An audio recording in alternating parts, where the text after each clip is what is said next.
बच्चों अब हम साइंस में चैप्टर नंबर 10 ग्रेविटेशन या गुरुत्वाकर्षण में पढ़ेंगे सर न्यूटन द्वारा दिया गया गुरुत्वाकर्षण का नियम कि नियम क्या कहता है। बच्चों इस नियम के अनुसार दो पिंडों के बीच गुरुत्वाकर्षण बल उनके द्रव्यमानों के गुणनफल के समानुपाती और उनके बीच की दूरी के वर्ग के व्युत्क्रमानुपाती होता है। तो हम यहाँ एक एग्जाम्पल से समझेंगे।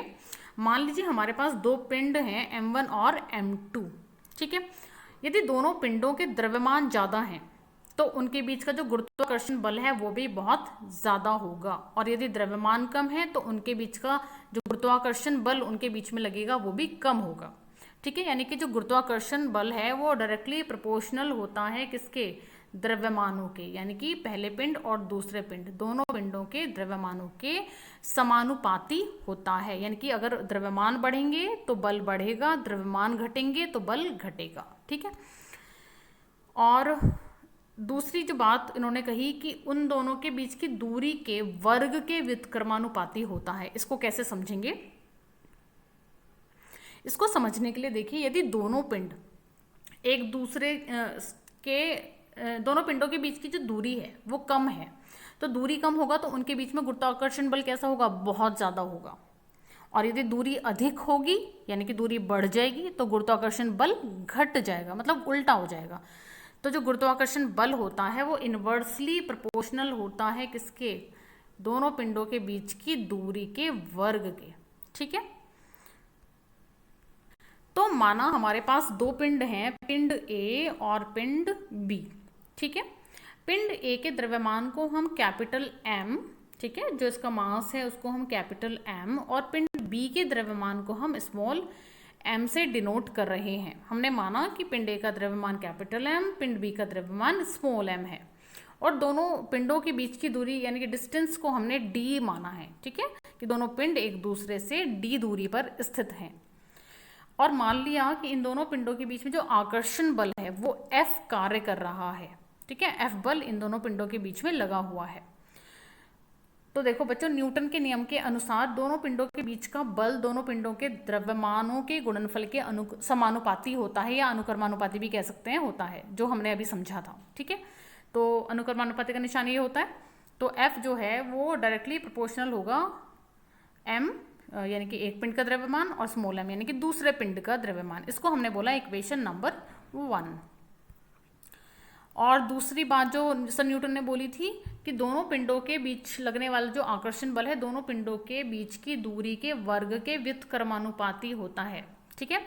तो देखो कितना सिंपली यहाँ पर लिखा हुआ है, जो F है वो दोनों पिंडों के बीच की दूरी के वर्ग के, अब क्योंकि व्युत्क्रमानुपाती है तो व्युत्क्रमानुपाती के लिए हमें क्या लेना होगा, अपॉन में इसको लेना होगा, ठीक है, और वर्ग के तो पावर 2 का ना, ठीक है, यानी कि D बढ़ेगा तो F घटेगा और F बढ़ेगा तो D घटेगा, यानी कि इन्वर्सली प्रोपोर्शनल है एक दूसरे के। अब इक्वेशन 1 जो कि यहाँ पर है F समानुपाती capital M into small m, और इक्वेशन नंबर 2 F जो है वो अनुक्रमानुपाती d² के। अब इन दोनों इक्वेशंस को हमने कंबाइन कर लिया है, ठीक है। तो जब हमने इन दोनों इक्वेशंस को कंबाइन करा तो क्या मिली इक्वेशन, F समानुपाती m into small m upon d²। और बच्चों ये आपको पहले भी बताया गया था कि जब भी समानुपाती या अनुक्रमानुपाती का ये निशान हटाया जाता है तो हमेशा एक नियतांक आता है। तो यहाँ पर आएगा नियतांक जिसको हमने यहाँ पर लिखा है कैपिटल G, ठीक है, कैपिटल G। तो यहाँ पर हुआ F is equal to capital G m into small m upon d², ठीक है, जहाँ पर G एक नियतांक है या स्थिरांक भी कह सकते हैं, जिसे सार्वत्रिक गुरुत्वीय स्थिरांक यानी कि यूनिवर्सल ग्रेविटेशन कांस्टेंट कहा जाता है। अब बच्चों हम यहाँ से कैपिटल G की वैल्यू फाइंड आउट करेंगे, तो उसके लिए हमने क्या करा, d² यहाँ पर डिवीजन में था राइट हैंड साइड में, तो उसको हम लेफ्ट हैंड साइड में लेके गए F के साथ। तो वो हो जाएगा F into d² is equal to capital G into m into small m, ठीक है, F into d² is equal to capital G capital M into small m। अब क्योंकि हमें G की वैल्यू चाहिए तो G के साथ जो भी मल्टीप्लिकेशन में है उसको दूसरी साइड लेके जाएंगे, किसमें, डिवीजन में। तो G की वैल्यू निकली F इंटू d² और अपॉन में capital M into small m, यानी कि G होता है बल, दोनों पिंडों के बीच लगने वाले बल गुणा उनके बीच की दूरी और अपॉन में दोनों पिंडों के द्रव्यमानों का गुणनफल।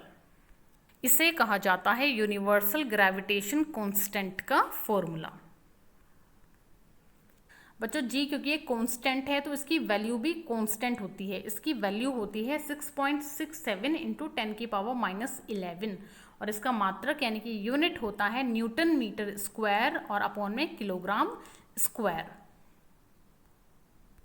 बच्चों इस वैल्यू को याद करेंगे क्योंकि न्यूमेरिकल्स निकालने के लिए हमें ये वैल्यू बहुत काम आएगी। अब हम जी का मात्रक समझेंगे यानी कि यूनिट निकाल लेते हैं यहाँ से।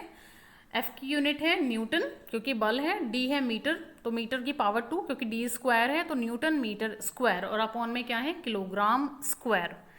तो जी का मात्रक हुआ newton metre square upon kilogram square या किलोग्राम स्क्वायर, किलोग्राम की पावर -2।